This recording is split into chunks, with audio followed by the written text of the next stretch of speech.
Contohnya seperti Kiai Madura yang viral ini. Dalam polemik nasab ini, dia mencoba menakut-nakuti orang dengan mengatakan kiai-kiai dulu tidak ada yang mempermasalahkan nasab Habib yang ada hanya di tahun 2024 ini. Perlu dia ketahui bahwa ulama-ulama terdahulu pun juga tidak mengisbat nasab Ba'alwi. Ketinggian akhlak dan ketawaduan ulama Nusantara jangan dipolitisasi mengisbat nasab Habib Ba'alwi. Tidak terbuktinya nasab Habib sebagai zuriyah Nabi membuat kalang kabut oknum Habib dan para mukibinnya. Pasalnya, setelah dicek dalam kitab-kitab ulama nasab di abad ke-9 ke bawah, ternyata tidak ada satupun ulama nasab yang menceritakan sejarah dan kehidupan Datuk Habib yang disebut Ubaidillah bin Ahmad bin Isa al-Muhajir. Hal ini sangatlah bertentangan dengan penjelasan bahwa nasab Ba'alwi bin Ubaidillah itu nasab paling sahih, paling masyhur di antara kalangan ulama-ulama terdahulu. Bahkan terangnya nasab Habib Ba'alwi bin Ubaidillah itu sangat terang, seterang matahari. Bahkan, kalau merujuk pada Habib yang saat menceritakan kehebatan salah satu cucunya yang bernama Imam Fakih Muqaddam, yang katanya mempunyai tingkat derajat kewalian melebihi kewalian Syekh Abdul Qadir Al-Jailani. Sayyidina Fakih Muqaddam Muhammad bin Ali Ba'alawi. Ya, beliau mengatakan apa? Oke, mungkin di dunia Syekh Abdul Qadir Jailani bisa lebih populer di dunia, tapi kita lihat nanti makomnya di akhirat lebih tinggi makom mana? Saya pasti Abdul Qadir Jailani. Begitu pula Imam Fakih Muqaddam itu bisa miraj bertemu Allah 70 kali sehari. Fakihil Muqaddam ini, saudara-saudara, beliau adalah pemuka Ba'alawi. Beliau adalah pemukanya para sayyid. Beliau adalah pemukanya para syarif. Sayyidul Imam Fakihil Muqaddam di dalam manaqib sejarah hidup beliau diceritakan bahwa Al-Imam Fakihil Muqaddam adalah orang-orang yang besar. Beliau adalah orang-orang yang hebat. Bahkan diceritakan beliau pernah mi'raj, saudara-saudara, bertemu dengan Allah dalam satu hari 70 kali, saudara-saudara. Nah, Imam Fakih Muqaddam sehebat dan semasyhur itu, bagaimana dengan pongkol leluhurnya yang bernama Ubaidillah bin Ahmad bin Isa al-Muhajir? Mengapa sosok ini tidak dikenal selama 500 tahun lebih oleh ulama nasab manapun, sementara keturunan Nabi yang lainnya tercatat semua dalam kitab nasab dari abad ke abad? Sungguh ini sangat membagongkan. Lalu di abad ke-10, ada ulama nasab dari kalangan Habib yang mulai menyebut nama Ubaidillah sebagai keturunan Nabi. Setelah dilakukan riset dan kajian kesohihan nasab Habib oleh Kiai Imaduddin Utsman dengan metode kitab sezaman atau yang mendekati masa hidup Ubaidillah, ternyata hasilnya sangat mengejutkan. Dunia heboh, para Habib Ba'alwi kalang kabut. Tantangan Kiai Imad terhadap lembaga Robito Halawiyah tidak mendapatkan respon apa-apa dari pihak Maktab Daimi Robito Halawiyah sebagai lembaga penetapan nasab Habib di Indonesia. Entah kenapa, lembaga Robito mendadak lemah terhadap pihak yang mengaku apalagi yang menentang terhadap nasab mereka. Hal ini tidak sesuai dengan sebelum-sebelumnya, yang bersikap tegas bahkan sangat keras terhadap pihak yang mengaku dan mempermasalahkan nasab mereka. Tidak jarang kita temukan kelompok Habib yang melakukan persekusi, intimidasi, bahkan tindakan pemukulan dan tindakan kriminal main hakim sendiri. Namun itulah realitanya. Sepandai-pandai orang menyimpan bangkai akan tercium juga.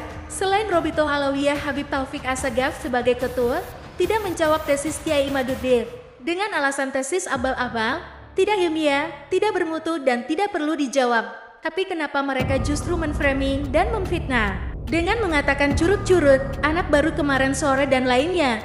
Sontak saja sikap Habib Taufik ini diikuti oleh para jongos-jongosnya, para budak Ba'alwi dan para pemuja nasab mereka yang palsu.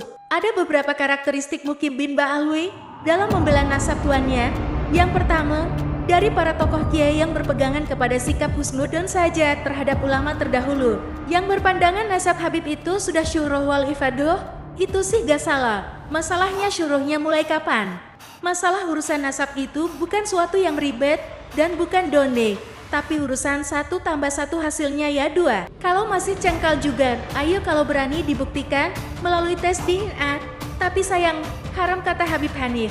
Padahal kata mertuanya wajib tes DNA. Ada juga modal mukibin yang sok bijak, padahal pengecut. Contohnya seperti Kiai Madura yang viral ini. Dalam polemik nasab ini, dia mencoba menakut-nakuti orang dengan mengatakan kiai-kiai dulu tidak ada yang mempermasalahkan nasab Habib yang ada hanya di tahun 2024 ini. Perlu dia ketahui bahwa ulama-ulama terdahulu pun juga tidak mengisbat nasab Ba'alwi. Ketinggian akhlak dan ketawaduan ulama Nusantara jangan dipolitisasi mengisbat nasab Habib Ba'alwi. Kiai dan ulama Nusantara sangat memuliakan keturunan Nabi Muhammad, baik yang ngaku-ngaku atau tidak. Tidak sedikit isyarah kiai-kiai dulu, kalau ada banyak Habib yang ngaku zuriyah Nabi padahal palsu, tapi mereka tidak memperdulikannya.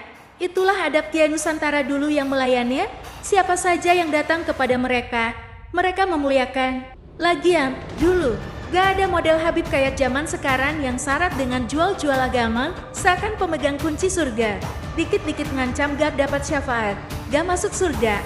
Lalu ngapain kiai dulu ngurusi nasab palsu? Setelah merdeka mereka sibuk ngurusi santri mencerdaskan anak bangsa. Siapa saja tanpa pandang bulu.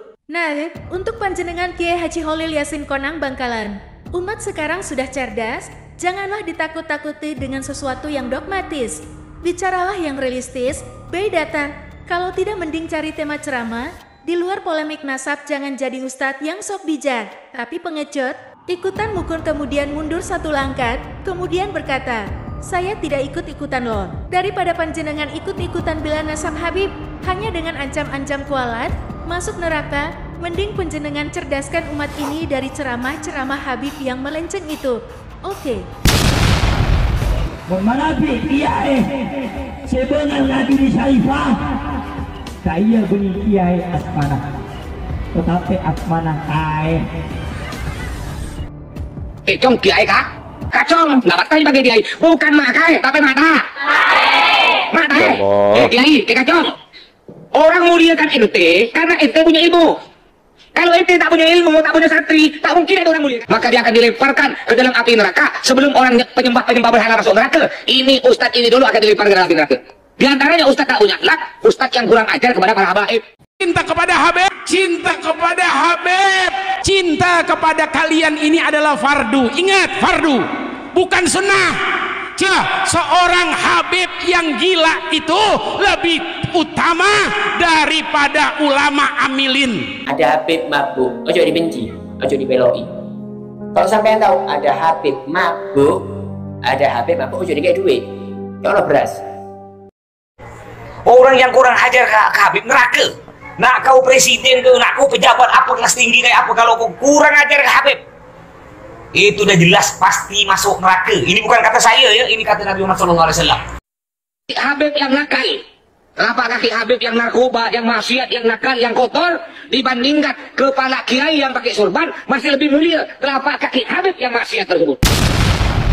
Harganya Nabi, yang cinta kamu masuk surga, yang cinta kamu masuk surga. Itulah kami keluarga Nabi SAW bisa memberikan syafaat karena kami adalah keluarga Rasulullah SAW. Ketahuilah mereka masuk surga karena syafaat